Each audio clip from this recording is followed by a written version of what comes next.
ఈ వ్యక్తి మీద ఒత్తిడి తీసుకొచ్చి ప్రలోభాలు పెట్టి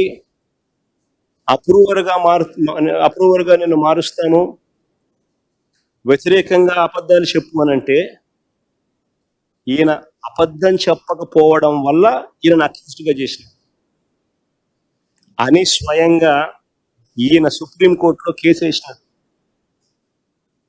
సుప్రీంకోర్టులో this man is also filed the case.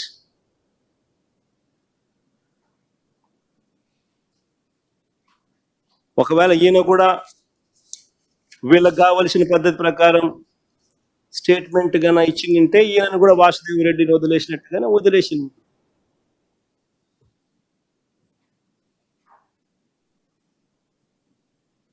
అంతే కదా. ఇలా చెయ్యాలనుకుంటే ఎవరి మీదైనా ఎవరైనా కూడా బేతాళ వ్యక్తి మార్గ కథలు వేసి ఏమైనా చెప్పించవచ్చు. ఇలా కథలు అంటే ఒక్కొక్కసారి ఆశ్చర్యం కనిపిస్తుంది. అందరు ఎక్కడో కలిశారు అంటాడు, కలిస్తే గూగుల్ టేక్అవుట్స్లో ఉండవా? అందరు కలిసినట్టు చూపించలేరా? గూగుల్ టేక్అవుట్స్లో అందరు కలిసి కూర్చున్నట్టు.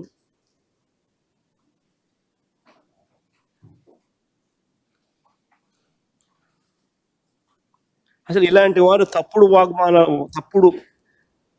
వాంగ్మూలాలతో కుట్రలు చేసి చంద్రబాబు ఒక బేతాళ కథల్ని సంబంధం లేని వ్యక్తులను లెఫ్ట్ రైట్ సెంటర్ అరెస్ట్ చేసే కార్యక్రమాలు చేస్తా ఉన్నాడు. రాజంపేట ఎంపీ అయిన మిథున్ రెడ్డికి ఏం సంబంధం?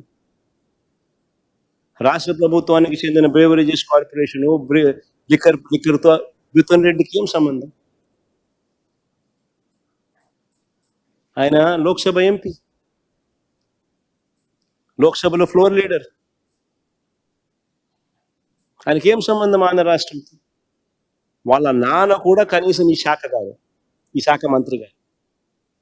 మరి ఏం సంబంధం మిథున్ రెడ్డికి? అరెస్ట్ చేసిన ధనుంజయ రెడ్డి,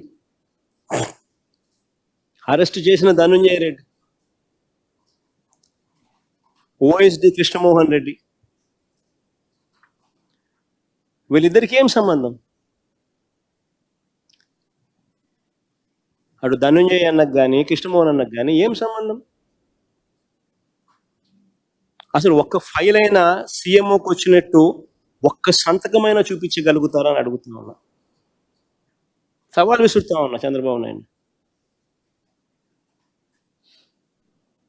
ఒక్క ఫైల్ అయినా సీఎంఓకి వచ్చినట్టు సంతకమైనా చూపించగలుగుతారని అడుగుతా ఉన్నా. ఒక్క సంతకం. అసలు ధనుంజయ రెడ్డి కనీసం ఎక్సైజ్ శాఖ కూడా చూసేవాడు కాదు. మరి ఏం సంబంధం?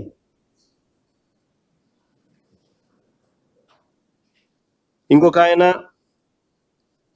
బాలాజీ గోవిందప్ప, ఇంకొక ఆయన ఒక మల్టీనేషనల్ కంపెనీ, వికాట్ అనే మల్టీనేషనల్ కంపెనీ, వికాట్ అనే మల్టీనేషనల్ కంపెనీలో వారి గ్రూప్ కంపెనీల్లో, not one company but multiple companies, వారి గ్రూప్ కంపెనీల్లో హోల్ టైం డైరెక్టర్.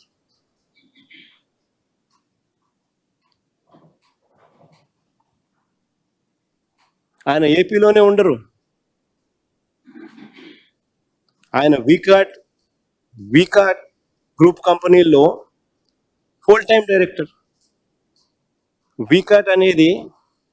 వికా అనేది యూరప్లోనే టాప్ 5 సిమెంట్ కంపెనీల్లో ఒక కంపెనీ. వికా.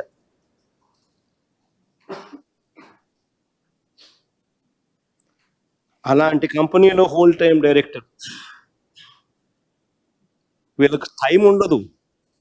చంద్రబాబు నాయుడు గారు ఈనాడు రాత్రులు వీళ్ళ ప్రకారం మాటలు చూస్తే ఆయన ఏదో ఖాళీగా ఉన్నాడు, నా పనులు చక్కపెట్టేవాడు అని చెప్పి ఏదో రాసుకొచ్చింది. నా పనులు చక్కపెట్టడానికి నా కంపెనీ డైరెక్టర్లు చాలా మంది నాకున్నారు, నా కంపెనీలో పనిచేస్తా ఉన్న ఎంప్లాయీస్ నాకున్నారు. ఆయన అసలు వికా అనేది నా కంపెనీ కాదు. రిలయన్స్లో నాకు కొన్ని షేర్లు ఉంటే రిలయన్స్ నాది అయిపోదు. నాకు ఓనర్షిప్ ఉన్న కంపెనీస్ నాకు ఉంటాయి,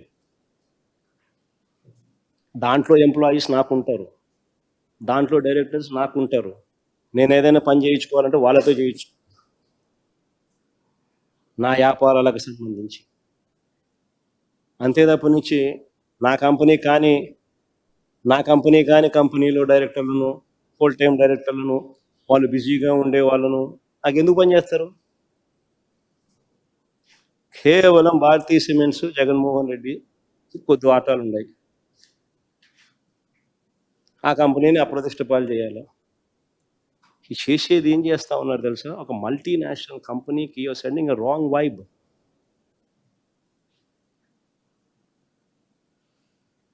it is 5th largest cement company in Europe. 12 దేశాల్లో వాళ్ళకు ఆపరేషన్స్ ఉన్నాయి. ఇప్పటికే జిందాల్ను బెదరగొట్టినారు, సజ్జన్ జిందాల్ని ఇప్పుడే బెదరగొట్టినారు. జత్వాని గిత్వాని అని చెప్పి అధికారులను అరెస్ట్ చేసి ఆ మనిషి వ్యాపారం చేసుకోకుండా ఆంధ్ర రాష్ట్రం అంటే సార్ నమస్కారం పెట్టి ఎవరిని వ్యాపారం చేయొద్దని ఇప్పుడే సజ్జన్ జిందాల్ చెప్తాను. అరబిందో వాళ్ళు ఇప్పటికీ నమస్కారం పెడతా ఉన్నారు చంద్రబాబు నాయుడు. షిప్పు సీజు అని చెప్పి ఇష్టం వచ్చినట్టుగా వాళ్ళ మీద ఆరోపణలు చేసి లాస్ట్కి షిప్పు పోయింది, సీజు పోయింది, బియ్యము పోయినాయి.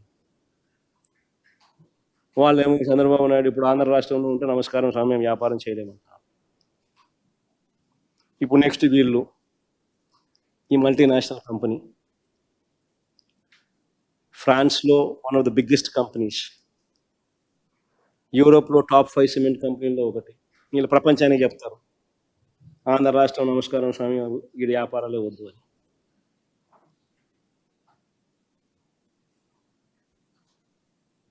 ఇప్పటికే వీళ్ళ ఎమ్మెల్యేల పుణ్యమా, వీళ్ళ మంత్రుల పుణ్యమా అని చెప్పి ఇప్పటికే కుమారమంగళం బిర్లా అల్ట్రాటెక్ సిమెంట్స్ ఆయన నమస్కారం పెడుతున్నాడు.